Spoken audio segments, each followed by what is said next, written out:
This is the Spirit and Wellness Show. News and information from a higher perspective.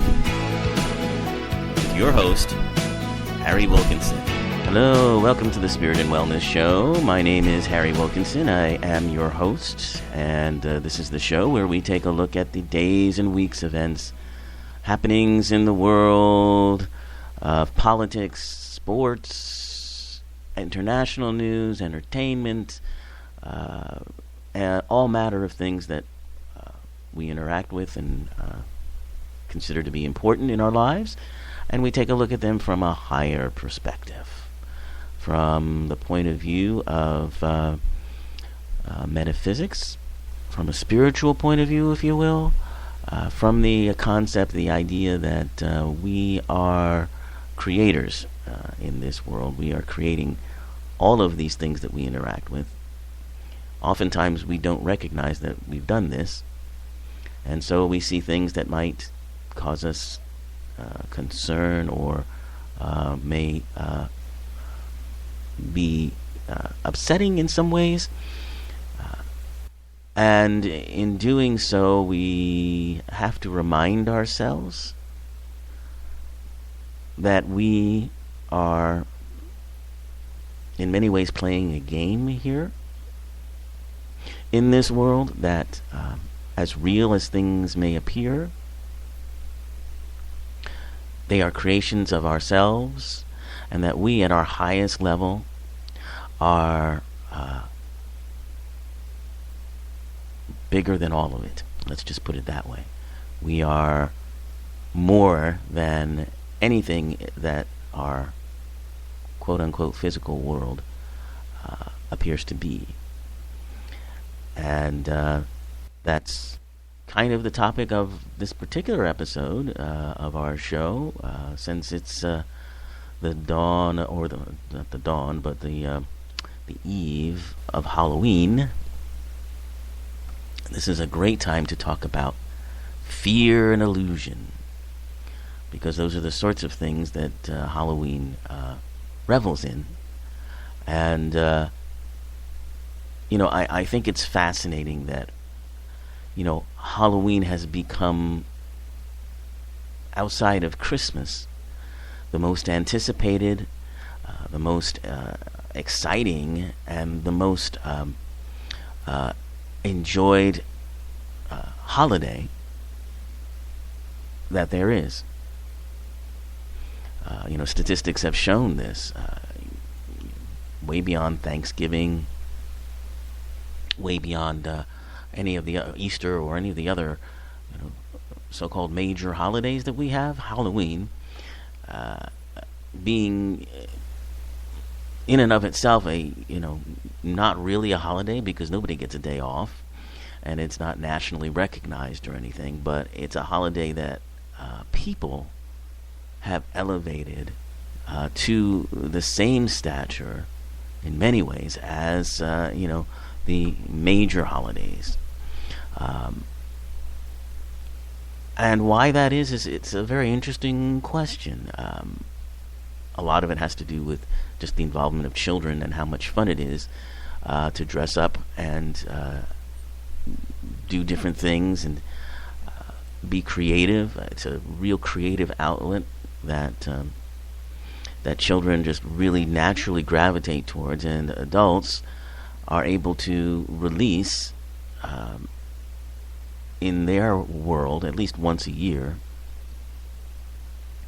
because they, as adults, they lose touch with that childhood essence of, make-believe and creativity and all of that. And Halloween gives them a chance to kind of unleash it, to reconnect with it, and explore it again, however briefly. That's my take on it. But, it is a very popular holiday. So I want to talk about that holiday and how it evolved. So we're going to talk a little bit about history of Halloween, but we're also going to talk about Halloween and its relationship to fear and its relationship to our lives, and what that has to do with our sense of spirituality too. Um, Fear is something that I think is maybe the most important thing that Halloween represents. Uh, People, not all people, of course, but many, many people enjoy horror films. And Halloween is part and parcel of that. Uh, the idea of facing your fears in a way, or even if you don't particularly face them, if you just indulge in them, uh, can be very empowering. So we're going to talk about that and how Halloween to me is a celebration of all of that. Uh, and that might be behind why it is such a popular holiday.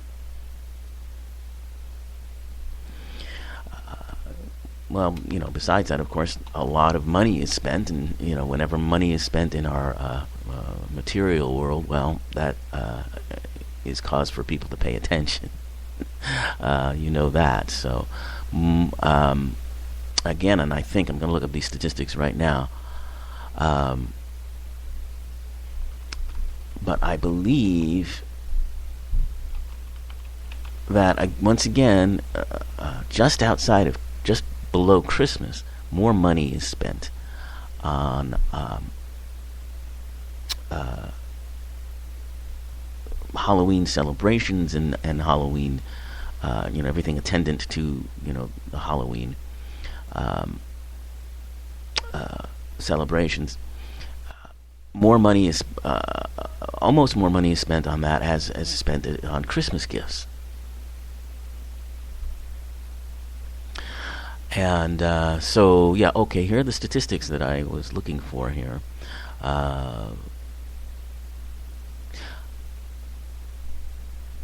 Halloween is the second most active holiday. And with Thanksgiving being apparently the most popular, active holiday. By active, I'm talking about.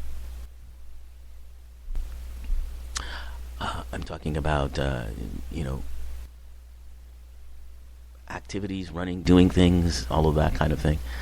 Apparently, Thanksgiving is number one, and I think that has to do more with just the travel that's involved with Thanksgiving.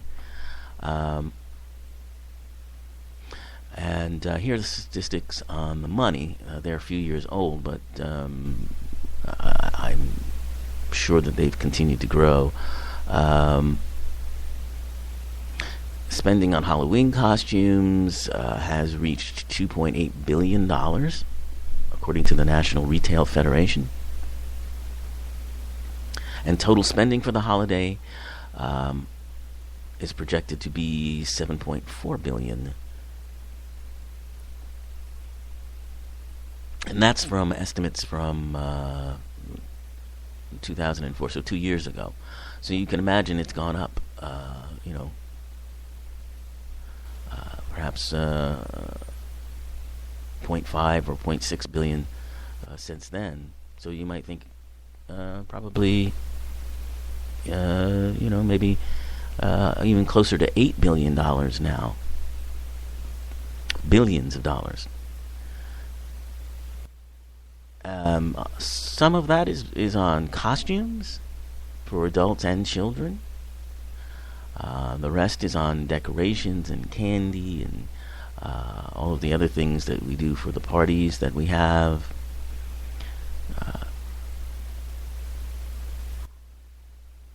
So for retailers, Halloween is like the second or third biggest holiday, apparently.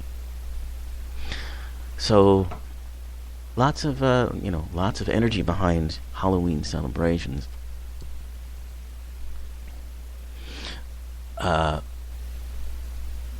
And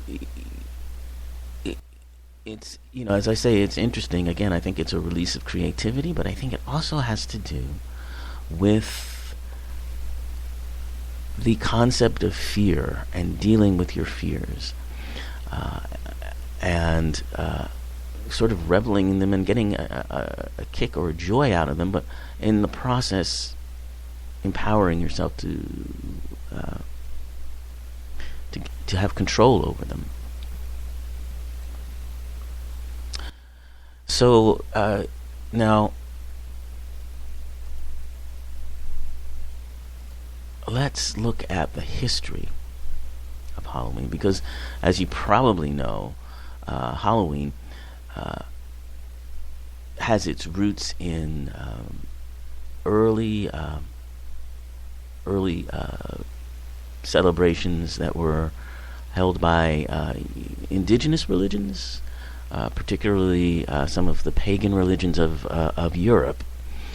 Many of the traditions that we associate with Halloween, such as the pumpkin carving and dressing up in costumes, which was called mumming back in the old country, as they say. These date back to a time when spiritual practice was very different. So most people link the Halloween celebrations to a festival, a Celtic festival that was known as Samhain. It's spelled Samhain, but it's pronounced Samhain. And basically, it represents the end of the harvest season, the end of plenty, and the beginning of winter. So it's this borderline, and of course, it coincides with the autumn equinox. And it was thought that this particular time thinned the boundaries between our mundane world and the other world, the world of spirits, and the world of other types of beings, such as fairies or even ancient gods. And so during this time,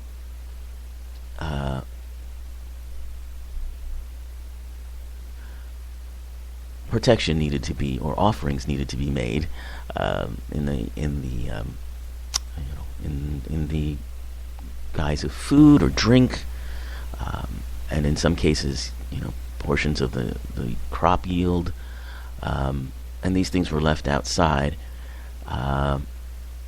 to sort of appease these beings or spirits.